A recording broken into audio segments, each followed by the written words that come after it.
Le survol de la ZIT, la zone d'immersion temporaire de Wilmot, près de Tournai, permet de mieux comprendre la philosophie de ce nouveau type d'ouvrage, à la fois outil de prévention des inondations et lieu de vie soutenu par une démarche de développement durable.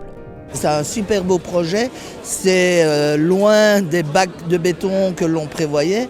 Ici, c'est vraiment un développement et c'est surtout mis à la disposition de la population pour pouvoir se balader et admirer la faune et la flore.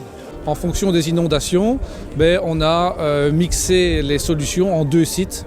Donc un premier site en amont qu'on appelle le Pèlerin parce que c'est sur la rue du Pèlerin qui fait 43 000 m3 et ici où nous sommes le site de la Maladrerie qui lui fait 27 000 m3 qui reçoit également les eaux du bassin du Pèlerin mais aussi toute une série de sources et de ruissellements, de vallons secs.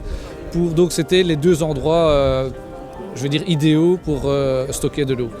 Des aménagements plus que nécessaires pour les habitants de la vallée du Rieu de Barge qui ont connu de graves épisodes d'inondation et les stigmates sont toujours bien présents. Depuis une éternité, quand ils voient les nuages s'amonceler, ils ont peur. Et je dois vous dire qu'après tout ce qui vient de se passer à Liège et en Wallonie en général, cette peur elle ne fait que s'accroître. Et donc quand on peut arriver à un moment donné à des solutions telles que celle-ci, ça ne va certainement pas réduire leur peur, mais ça peut en tout cas leur donner un signal que les pouvoirs politiques, les pouvoirs publics sont là pour tenter de trouver des solutions.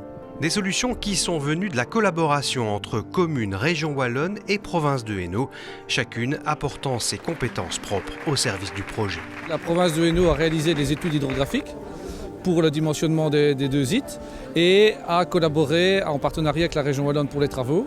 Et maintenant, nous reprenons la main pour tout ce qui est maintenance, gestion du site.